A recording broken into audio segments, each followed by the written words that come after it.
네, 예고해드린 대로 신장식 조국혁신당 의원 전화로 만나보겠습니다. 나와 계시죠?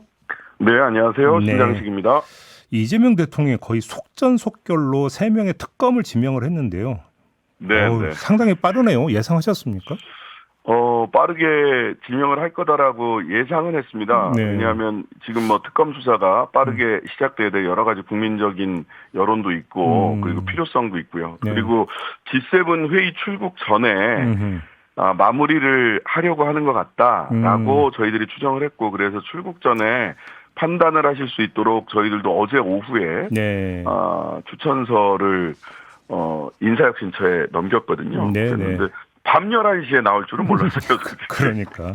알겠습니다. 네네. 아무튼 이제 3명의 특검이 지명이 됐는데 조국 혁신당이 추천한 인사 가운데는 이명현, 최상병 특검 딱 한 분입니다. 일단 이명현 특검은 어떤 분이길래 추천을 했는지 좀 말씀 좀 주시겠습니까? 저희들이 한 4가지 정도 기준을 가지고 특검 후보군 추천을 굉장히 많은 분들 중에서 이렇게 선택을 해서 추천을 드렸는데요. 네. 첫 번째는 의지와 개혁성이 있느냐. 개혁 수사, 이번 수사에 대해서. 그 다음에 외압이 있을 수 있습니다. 이것을 이겨낼 강단이 있느냐. 그다음에 전문성과 경험이 있느냐.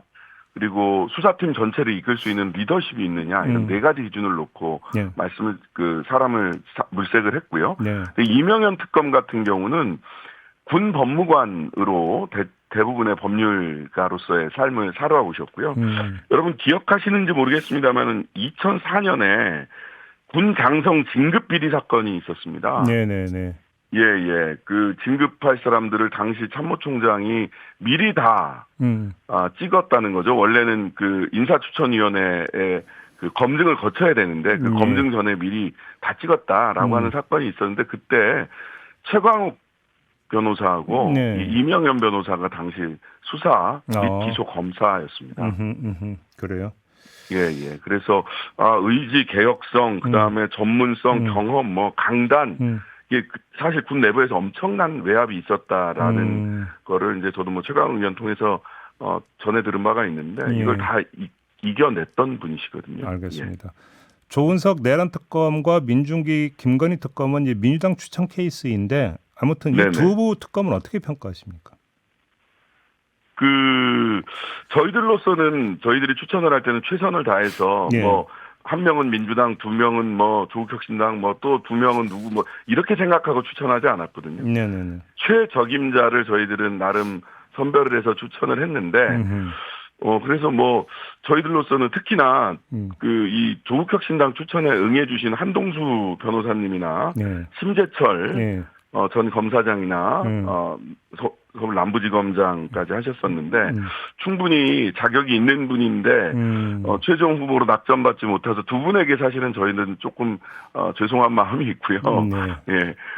대통령께서는 저희들보다 더 많은 정보를 가지고 더 많은 정무적 고려를 가지고 선택을 하는 것이고 임명권자가 대통령자이기 때문에 저희들이 조금 아쉽거나 죄송한 마음이 있는 것과는 별개로 대통령의 뜻은 그 뜻대로 받아들여야 한다라고 생각하고 있습니다. 의원님께서는 아시겠지만 저희는 다행인 게 한동수 변호사께서 저희 고정 출연자이시기 때문에. 그러셨어요?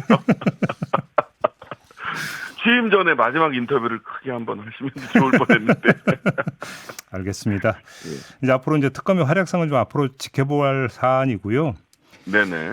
조국 전 대표가 옥중 인터뷰를 좀 가졌더라고요. 그러니까 그 건강이라든지 이런 거 좀 어떤가요? 건강은 좋으세요. 네.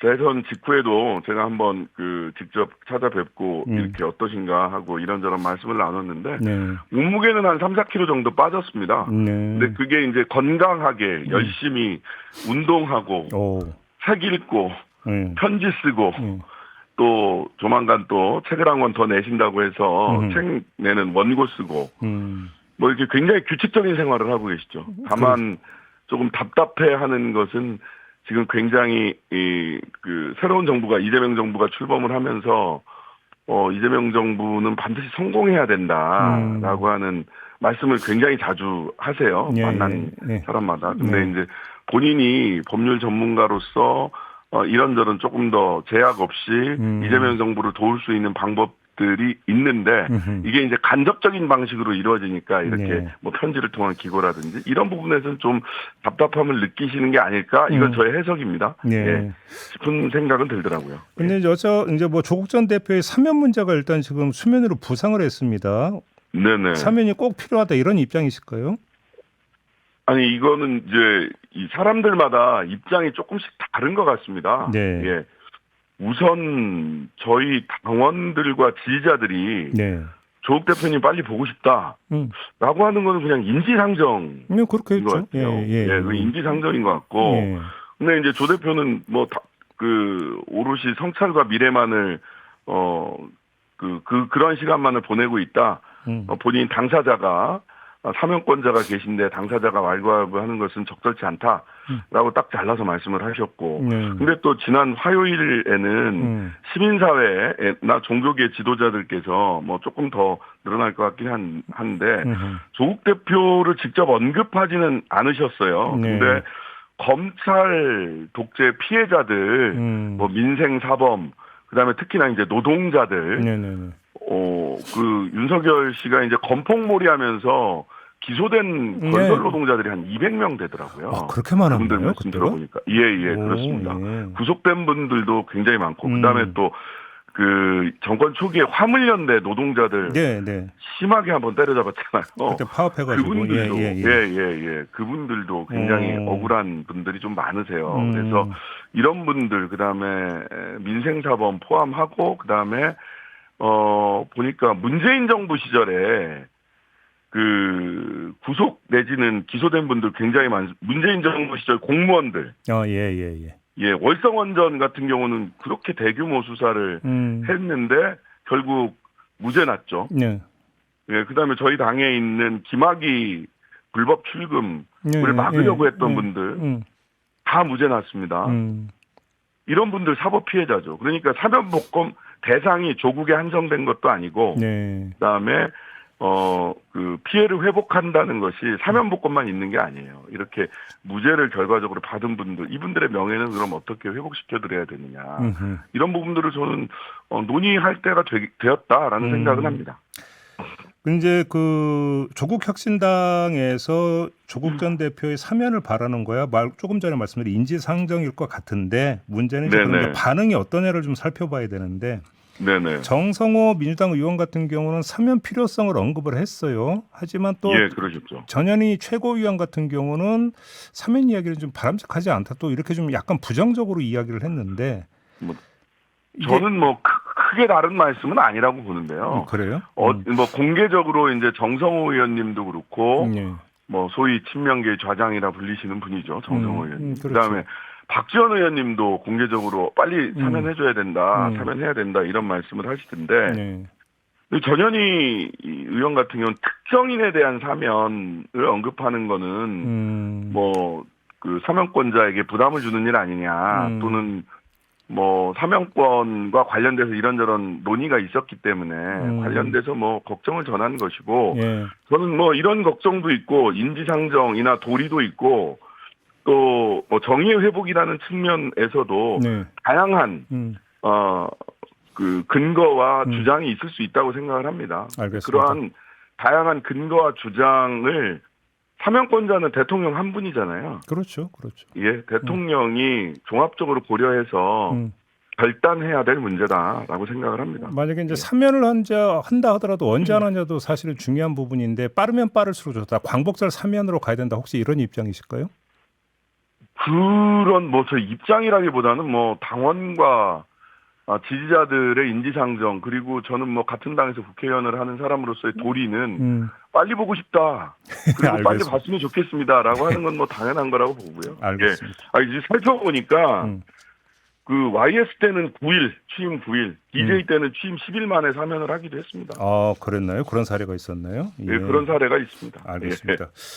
오늘 아침에 전해진 소식인데 오광수 민정수석이 사의를 표명했다는 소식이 전해졌거든요. 혹시 보셨습니까, 의원님? 네, 봤습니다. 어떻게 평가하세요, 그거는? 저는 말하자면 민정수석이 인사 검증 업무가 그 법무부에 있다가 다시 돌아왔잖아요. 그렇죠.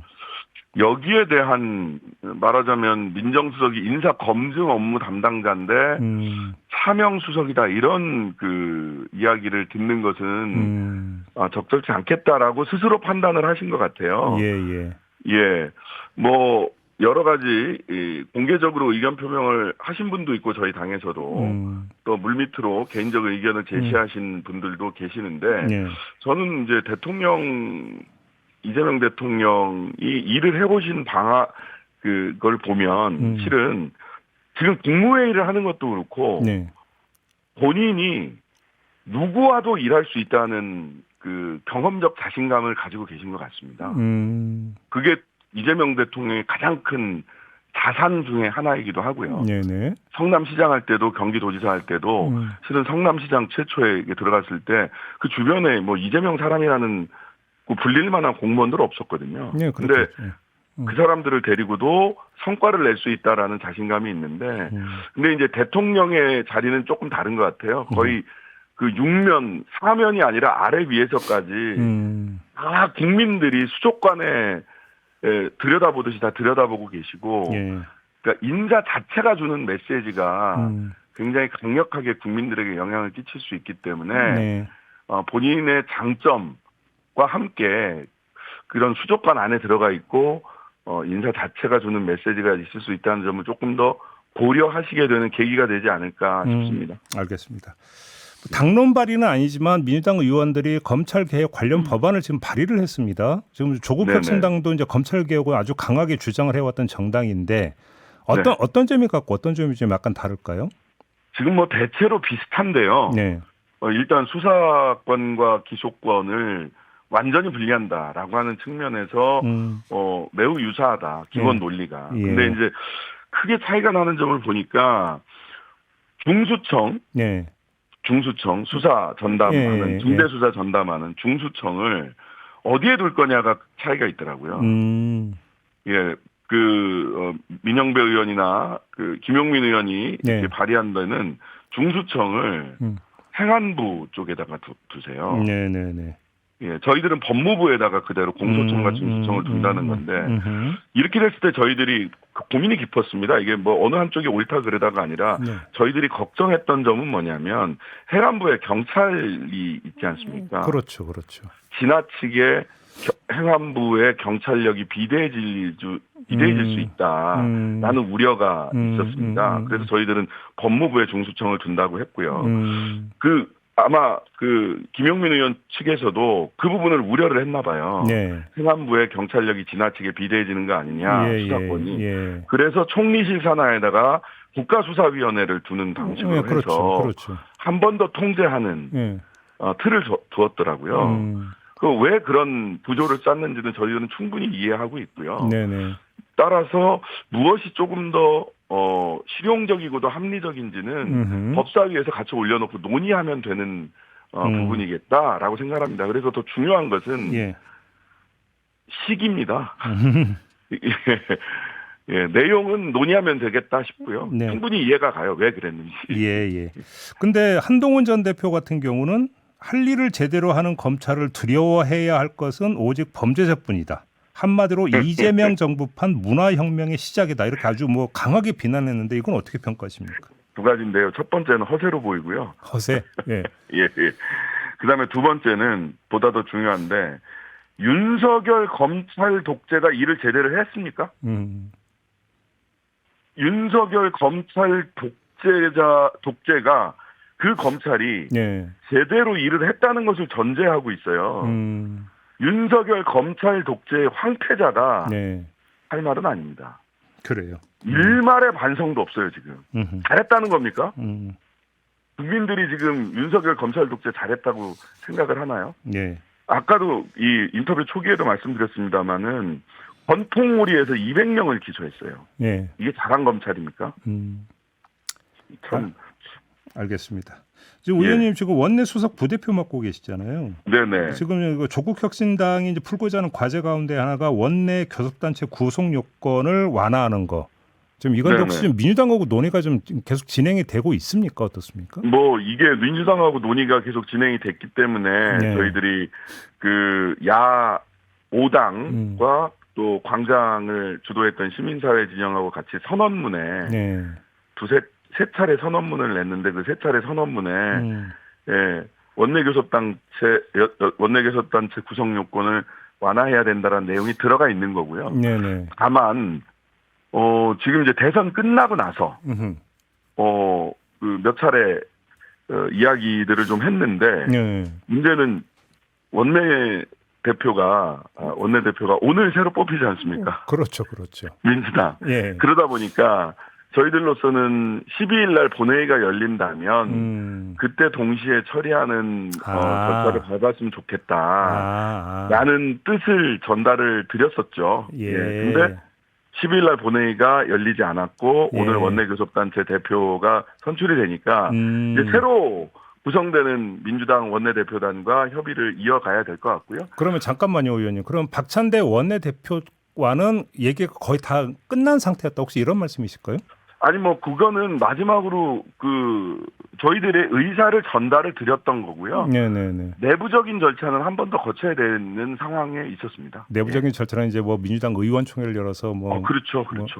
추인을 받는데 의원총회든 정책이든 추인 구체적인 절차를 밟아야 되는 거죠. 그래요. 예. 아무튼 그래서 이제 10명으로 하는 겁니까?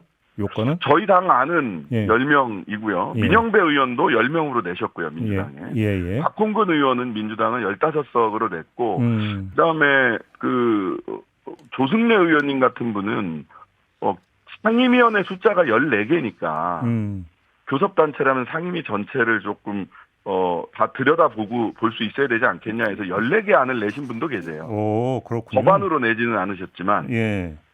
근데 저희들로서는 10석 안을 당론으로 채택해서 법안까지 내놓았기 때문에. 네네. 예.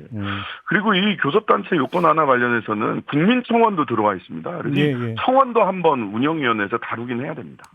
아무튼 이제 오늘 민주당 이제 새 원내대표가 선출이 되니까 이제 바로 이 얘기를 좀 하시겠네요. 그러면. 예방을 오시겠죠. 예방을 오시면 아마도 이 말씀을 공개적이든 비공개적이든 나누게 되지 않을까 싶습니다. 알겠습니다. 자, 오늘 말씀 여기까지 들을게요. 고맙습니다, 의원님. 네, 감사합니다. 네, 신장식 조국혁신당 의원이었습니다.